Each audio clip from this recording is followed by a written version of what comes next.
آگے سورۃ المائدہ کی آیت نمبر 35 ہے، یا ایھا آمنوا اتقوا اللہ، ایمان والو اللہ سے ڈرتے رہو، وابتغوا الیہ الوسیلہ، اور اس کی بارگاہ میں وسیلہ تلاش کرو۔ چونکہ وسیلے کا لفظ اردو میں بھی ہم استعمال کرتے ہیں تو اس کے اندر غلط فہمی پیدا کی جاتی ہے، ہاں جی وسیلہ تلاش کرو، چھت پہ چڑھنا ہو تو سیڑھی لگانی پڑتی ہے، یہ کرنا ہو تو یہ کرنا پڑتا ہے۔ سوال یہ چھت پہ چڑھنا ہی نہ ہو تو پھر سیڑھی لگانے کی ضرورت کیا پیش آئی؟ یہ وسیلہ عربی زبان کا لفظ ہے اور قرآن کریم کے اندر ہے، تو قرآن کریم کے بات کو قرآن کریم کی روشنی میں ہی سمجھے۔ الوسیلہ علی وزن الفعیلہ، وسیلہ فعیلہ کے وزن پر ایک لفظ ہے، اس کا مطلب کیا ہے؟ القربہ، عبادت کو کہتے ہیں۔ اللہ امام قرطبی کہتے ہیں القربہ، الوسیلہ الفعیلہ ما یتوسل به الی اللہ ویتقرب به الی اللہ۔ علامہ کیا کہتے ہیں صاحب روح المعانی کہتے ہیں ما یتوسل به ویتقرب الی اللہ عز وجل، وسیلہ کسے کہتے ہیں؟ جس کے ذریعے اللہ کا قرب تلاش کیا جائے۔ اللہ کا قرب کیسے تلاش کیا جائے؟ من فعل الطاعات و ترک المنکرات، نیک کام کیے جائیں، اچھے کام کیے جائیں، برے کاموں سے بندہ رک جائے، یہ وسیلہ ہے۔ تو اللہ کی جناب میں وسیلہ کیا ہے؟ ہر وہ چیز وسیلہ ہے جو اللہ کا قرب پیدا کرتی ہے۔ اللہ کا قرب کیا چیز پیدا کرتی ہے؟ نیک عمل پیدا کرتا ہے، برے عمل سے رکنا پیدا کرتا ہے۔ یہ ہے سیدھا سادہ مطلب ہے کہ اپنی عبادات کے ذریعے، گناہوں سے رکنے کے ذریعے، نیکی بجا لانے کے ذریعے اللہ کا قرب تم تلاش کرو۔ وجاہدوا فی سبیلہ لعلکم تفلحون۔ اور اختصار کے ساتھ خیر بنی اسرائیل میں اگر موقع ملا سورہ بنی اسرائیل میں سورہ اسراء میں تو ہم وسیلے پر مفصل گفتگو کرنے کی کوشش کریں گے، کوئی وعدہ نہیں، ارادہ ہے۔ تو اتنی بات سمجھ لیں، ذات کا وسیلہ نہیں ہوتا، اعمال کا وسیلہ ہوتا ہے۔ درود شریف بہت بڑا وسیلہ ہے۔ آپ اللہ کی بارگاہ میں دعا کرتے ہیں، سب سے پہلے آپ اللہ کی حمد و ثنا بیان کرتے ہیں، یہ وسیلہ ہے۔ اس کے بعد آپ درود شریف پڑھتے ہیں، یہ وسیلہ ہے۔ پھر آپ اپنی دعا کرتے ہیں، دعا کے بعد آپ پھر درود شریف پڑھتے ہیں، یہ وسیلہ ہے۔ پھر اللہ کے نام پر آپ دعا کو ختم کرتے ہیں، یہ وسیلہ ہے۔ یا حی یا قیوم برحمتک نستغیث، اے حی و قیوم ذات تیری رحمت کے وسیلے سے ہم تجھ سے مدد چاہتے ہیں، یہ رحمت کا وسیلہ پیش کریں۔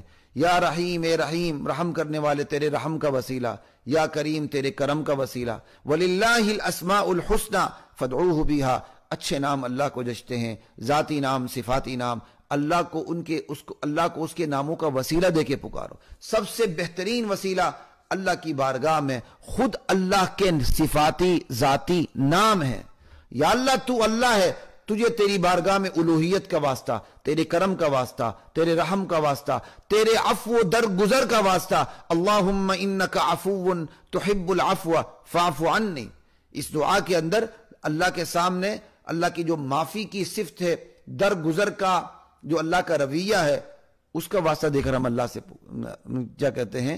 دعا مانگ رہے ہیں۔ جہاں تک ذات کا وسیلہ ہے، ذات کا وسیلہ بہرحال کہیں بھی ثابت نہیں ہے، لیکن جہاں ہم ذات کا لفظ استعمال کرتے ہیں تو علماء ذات سے بھی دراصل عمل کا وسیلہ ہی مراد لیتے ہیں۔ جیسے کہتے ہیں جی نبی علیہ السلام کا وسیلہ، تو کیا مطلب ہے؟ اس کو درست کرنے کا طریقہ یہ، نبی علیہ السلام کا وسیلہ کیا مطلب؟ یا اللہ ہم تیری بارگاہ میں نبی علیہ السلام سے جو ہمیں محبت ہے، اس محبت کو پیش کرتے ہیں۔ تو جو نبی علیہ السلام سے محبت ہے، یہ خود ایک نیک عمل ہے، یہ بہت بڑا وسیلہ ہے، اور اس وسیلے سے دعا مانگنی چاہیے۔ لیکن بہتر یہ کہ الفاظ اتنے مجمل نہ ہوں، بلکہ ذرا کھول کے کہیں، یا اللہ تعالیٰ ہمیں تیرے نبی کریم صلی اللہ علیہ وسلم سے محبت ہے، یا اللہ تعالیٰ تیری بارگاہ میں اس محبت کا واسطہ، اس طرح کہا کریں۔ لیکن اگر تیرے یا اللہ نبی کا وسیلہ، تو یہ بڑا مبہم سا ہو جاتا ہے، اس کے اندر ذات کے وسیلے کا ابہام پیدا ہوتا ہے۔ تو علماء اس کو دور کرنے کے لیے کہتے ہیں یہ ہم نے ان شارٹ کہا ہوا ہے نبی کا وسیلہ، دراصل نبی کے وسیلے سے مراد یہ ہوتی ہے نبی سے محبت کا وسیلہ۔ خیر میں نے جو آپ کو بات بتا دی، اللہ کی بارگاہ میں سب سے بڑا جو وسیلہ ہے وہ خود اللہ کے ناموں کا وسیلہ ہے۔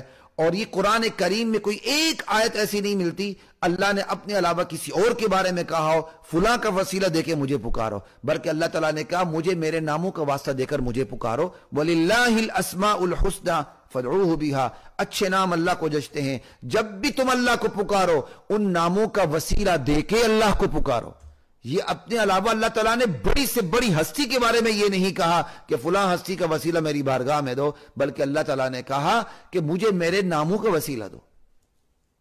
اور پھر سب سے بہترین جو دعائیں ہیں اور سب سے جو بڑھیا اور برتر دعا ہیں، وہ متفق علیہ اتفاقی بات ہے، وہ قرآن کریم کی دعائیں ہیں۔ قرآن کریم کے اندر امام الانبیاء کی دعا ہیں، انبیاء کی دعائیں، آپ حیران ہوں گے تمام کی تمام تر دعائیں براہ راست ہیں، اس میں کسی مخلوق کا کوئی وسیلہ نہیں ہے۔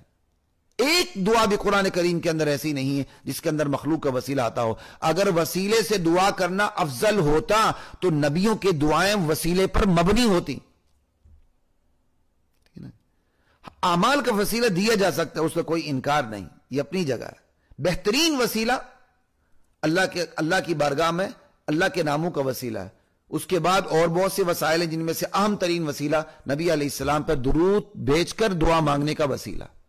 لیکن یہ کہنا اللہ تک ہماری پہنچ نہیں، وسیلے سے دعا افضل ہے، یہ قرآن کریم کی تعلیمات سے غفلت کے نتائج ہیں، غلط تشریح کے نتائج ہیں۔ اگر وسیلے سے دعا افضل ہوتی تو انبیاء کے دعائیں وسیلے پر مبنی ہوتی۔ قرآن کریم میں جتنی بھی دعائیں ہیں، تمام کی تمام تر دعائیں براہ راست ہیں، اس میں کسی مخلوق کا کوئی وسیلہ نہیں۔ آپ ایک دعا دیکھ لیں، زکریا علیہ السلام کو دیکھ لیں، سورہ مریم دیکھ لیں، حضرت زکریا علیہ السلام دعا کرتے ہیں، ذکر رحمت ربک عبدہ زکریا اذ نادى ربہ نداء خفیا، میرے بندے زکریا کا تذکرہ کریں جب وہ مجھے چپکے پکار رہا تھا۔ رب انی وہن العظم منی واشتعل الرأس شیبا، میرے پروردگار میری ہڈیاں کمزور ہو چکی ہیں، سر میرا سفید ہو چکا ہے۔ ولم اکن بدعائک رب شقیا، مولا میں جب بھی میں تجھے پکارا ہے میں کبھی نامراد نہیں ہوا۔ آگے وہ پھر بیٹے کی دعا کرتے ہیں، براہ راست اللہ سے دعا کریں۔ اللہ سے دعا کرتے ہوئے وسیلہ کیا پیش کر رہے ہیں؟ اللہ کی بارگاہ میں وسیلہ پیش یہ کر رہے ہیں کہ یا اللہ تو ہی دعا قبول کرنے والا ہے، تو نے تو میری دعا کبھی رد ہی نہیں کی، یا اللہ تعالیٰ تیری اس صفت کا واسطہ۔ اسی طرح لا الہ الا انت سبحانک انی کنت من الظالمین، یا اللہ تیرے سوا کوئی مشکل کشا نہیں، کوئی حاجت روا نہیں، مچھلی کے پیٹ کے اندھیرے سے، سمندر کے اندھیرے سے، رات کے اندھیرے سے نجات تیرے علاوہ مجھے کوئی بھی نہیں دے سکتا۔ یا اللہ غلطی میری اپنی ہے، انی کنت من الظالمین۔ یہاں کس کا وسیلہ دیا جا رہا ہے؟ براہ راست اللہ کو پکارا جا رہا ہے، لا الہ الا انت سبحانک انی کنت من الظالمین۔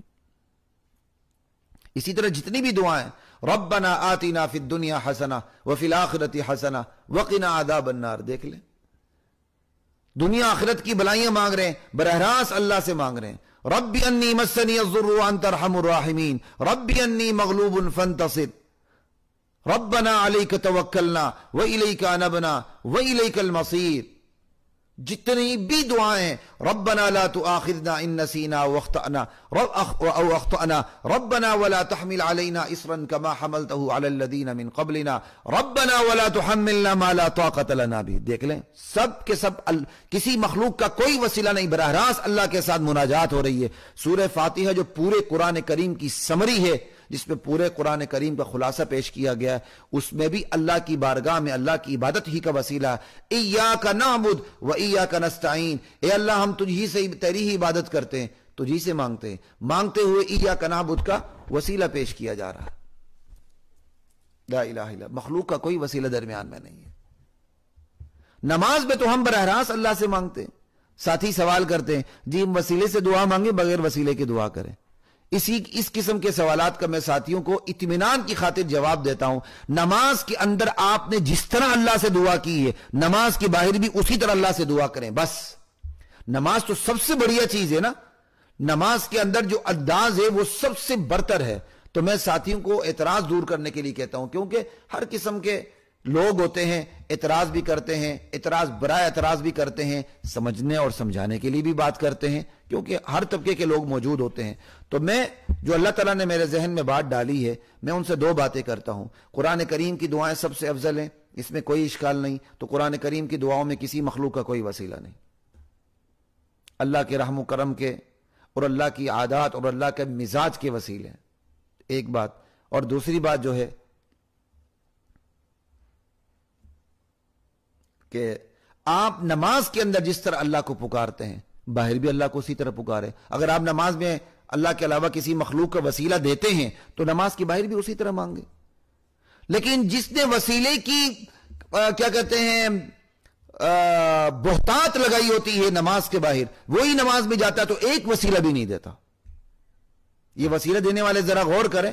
اللہ اکبر کہتے ہیں, الحمدللہ رب العالمین سے شروع کرتے ہیں, اللہ سے مناجات کرتے ہیں, اللہ سے مانگتے ہیں, السلام علیکم ورحمت اللہ تک, یہاں تک کہ اللہ کے نبی پر وہ درود بھی بھیجتے ہیں, کسی ایک کا بھی وسیلہ درمیان میں نہیں دیتے. وہی بندہ السلام علیکم ورحمت اللہ کر کے جب باہر آتا ہے تو جب تک کسی صاحب قبر کا وسیلہ نہ دے اس کے ایمان کو چین ہی نہیں آتا. افسوس کی بات ہے کہ نہیں. پھر وسیلے کے اندر بھی مختلف قسم کے وسیلے ہیں. کوئی اس طرح کا وسیلے کا کانسیپٹ لے آتا ہے کہ وہ اس کے اندر شرک آ جاتا ہے. وہ کہتا ہے چونکہ میں نے فلاں حضرت کا وسیلہ دے دیا ہے, اب چار و ناچار اللہ نے ماننا ہی ماننا ہے, اللہ کے بعد نہ ماننے کے علاوہ چارہ نہیں. بھائی یہ تو شرک ہے. کوئی اس طرح کا وسیلہ ہوتا ہے جو بدعت ہوتی, شرک نہیں ہوتا, کیونکہ سنت سے وہ چیز ثابت نہیں ہوتی, خلاف سنت ہوتا ہے, صحابہ سے یہ چیز ثابت نہیں ہوتی. آپ کسی قبر پہ چلے جاتے ہیں اور صاحب قبر سے کہتے ہیں کہ آپ اللہ تعالیٰ سے کہیں یہ اللہ میرا کام کر دے, اور آپ یہ عقیدہ رکھتے ہیں صاحب قبر اللہ سے کہہ دے گا, اور اللہ اگر سنانا چاہے تو صاحب قبر کو سنا دے گا, وہ صاحب قبر اللہ سے سفارش کر دے گا, اللہ مانے اللہ سے دعا کر دے گا, اللہ مانے نہ مانے اللہ کی مرضی. یہ میں نے بہت یعنی کانٹ چھانٹ کے آپ کے سامنے بات رکھی ہے. یہ خلاف سنت ہے, بدعت ہے, لیکن اس کو شرک نہیں کہیں گے, کہیں گے شرک کہیں آ نہیں رہا, لیکن سنت سے یہ چیز ثابت نہیں ہے. لا الہ الا اللہ. تو ان چیزوں کا خیال کریں. اللہ کو اس کی صفات کا واسطہ دیں, ساری باتیں چھوڑیں, قرآن کریم کی دعائیں یاد کر لیں, بس کریں. وسیلہ ہے نہیں, سائڈ پہ ہو جائیں. نماز میں جس طرح اللہ کو پکارتے ہیں اسی طرح اللہ کو پکاریں بس.